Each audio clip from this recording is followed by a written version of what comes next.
आप देख रहे हैं एबीएन महाराष्ट्र। मैं हूं आपके साथ मुनीर आरिफ खान। नाजरीन, गुस्ताख रसूल रामगिरी का मामला अब पूरी तरह से पूरे महाराष्ट्र को अपनी लपेट में ले चुका है। गुज़िश्ता 15 अगस्त को गुस्ताख रसूल रामगिरी की जानिब से पैगम्बर इस्लाम हज़रत मोहम्मद सल्लल्लाहु अलैहि वसल्लम की शान में गुस्ताखी करने के बाद ये मामला आहिस्ता आहिस्ता औरंगाबाद ज़िला से निकलकर पूरे महाराष्ट्र में फैल चुका है। रोज़ाना औरंगाबाद शहर, औरंगाबाद ज़िला के साथ साथ मराठवाड़ा के साथ साथ पूरे महाराष्ट्र के मुख्तलिफ अजला में, मुख्तलिफ शहरों में मुसलमानों की जानिब से रामगिरी के ख़िलाफ़ एहतजाज का सिलसिला अब भी जारी है। रोज़ाना कहीं ना कहीं इंतज़ामिया और हुकूमत को मुतालबात मेमोरेंडम पेश किए जा रहे हैं, लेकिन सवाल अब भी बरकरार है कि आखिर क्या वजह है कि इस गुस्ताख रसूल के ख़िलाफ़ इंतज़ामिया और हुकूमत की जानिब से अब तक कोई कार्रवाई क्यों नहीं की गई। नाज़रीन, जिस दिन ये वाक़या पेश आया था उसके चंद ही घंटों बाद महाराष्ट्र के वज़ीर आला एकनाथ शिंदे बज़ाते खुद रामगिरी के एक मजहबी प्रोग्राम में शरीक हुए और उन्होंने वहाँ पर जिस तरह से एक चौंकाने वाला बयान दिया था, उसके बाद ये सवाल उठ रहे हैं और इस तरह की बातें और चर्चा पूरे महाराष्ट्र में चल रही है कि हो सकता है कि वज़ीर आला एकनाथ शिंदे के इस बयान के बाद ही इंतज़ामिया पूरे तरह से नरम पड़ चुका है और कोई इस बात की हिम्मत नहीं कर पा रहा है कि आखिर रामगिरी को किस तरह से कानून के शिकंजे में जकड़ा जा सके। नाजरीन, वज़ीर आला एकनाथ शिंदे ने इस मौके पर कहा था कि महाराष्ट्र में संतों के बाल को धक्का लगाने की भी कोई हिम्मत नहीं कर पाएगा। यानी इस तरह के बयान से इस तरह का माहौल बनाने की कोशिश की जा रही है कि मुसलमानों को किसी तरह से एक मजहबी जज्बात में भड़काकर इस सियासी फ़ायदा उठाने की कोई एक साजिश नज़र आ रही है। नाज़रीन, आज से 2 दिन पहले मराठवाड़ा के सिल्लोड, इसी तरह मुंबई और महाराष्ट्र के मुख्तलिफ अजला में गुस्ताख रसूल के ख़िलाफ़ एक ज़बरदस्त एहतजाजी मुजाहरे हुए। इंतज़ामिया को मेमोरेंडम के साथ साथ कई पुलिस स्टेशनों में FIR दर्ज हुई, शिकायतें दर्ज हुई। 25 से ज़ायद शिकायतें यानी 25 से ज़ायद FIR पूरे महाराष्ट्र में दाखिल हो चुकी है, लेकिन उसके बावजूद अब तक रामगिरी के ख़िलाफ़ पुलिस की जानिब से, हुकूमत की जानिब से, इंतज़ामिया की जानिब से कोई कार्रवाई नहीं हुई, जिसके चलते अब महाराष्ट्र के मुसलमानों में बेचैनी में मज़ीद इजाफा हो चुका है।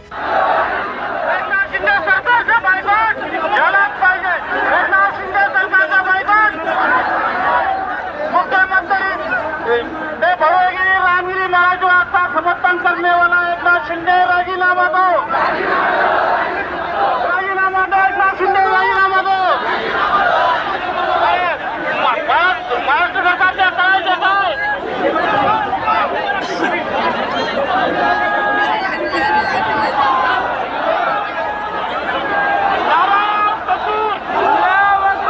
अरे मुजाहिदों की जमात है, बुज़दिलों की नहीं।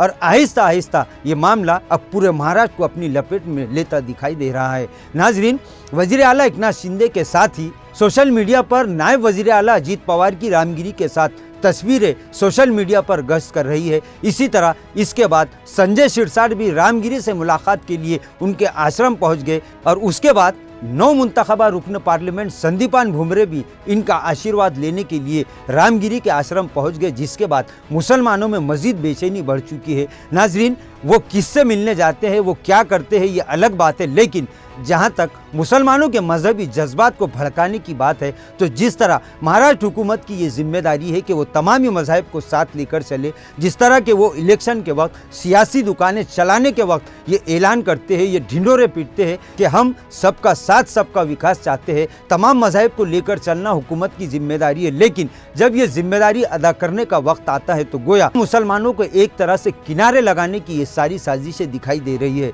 नाजरीन, महाराष्ट्र के करोड़ों मुसलमानों के साथ साथ सच्चे हिंदू धर्म के मानने वाले, हिंदू धर्म के सच्चे मानने वालों की भी अब इंतज़ामिया और हुकूमत से ये दरख्वास्त है कि किसी भी मज़हब के बारे में भड़काऊ बयान देने से और किसी भी मज़हब के जज्बात को भड़काने से किसी भी मज़हब की अच्छाइयों को पेश नहीं किया जा सकता। लिहाजा चाहे कोई भी मज़हब हो, कोई भी धर्म के मानने वाले हो, किसी दूसरे मज़हब पर उंगली उठाने का हक़ दस्तूर ने और हिंदुस्तान के कानून ने किसी को भी नहीं दिया। लिहाजा मुसलमानों के साथ साथ अब लाखों करोड़ों हिंदू बिरादरान वतन भी अब इंतज़ामिया और हुकूमत से ये दरख्वास्त कर रहे कि वो इस तरह के बयान देने वालों पर कड़ी कानूनी कार्रवाई करे कि ताकि दोबारा कोई किसी भी मज़हब को बुरा भला कहने की हिम्मत ना कर पाए। नाजरीन, आहिस्ता आहिस्ता ये मामला दिन ब दिन तूल पकड़ता जा रहा है। औरंगाबाद में भी साहिब खान पठान इस मामले को लेकर रामगिरी के गिरफ्तारी को मुतालिबे को लेकर गुज़िश्ता 2 हफ्तों से अलामती हड़ताल पर बैठे हुए हैं।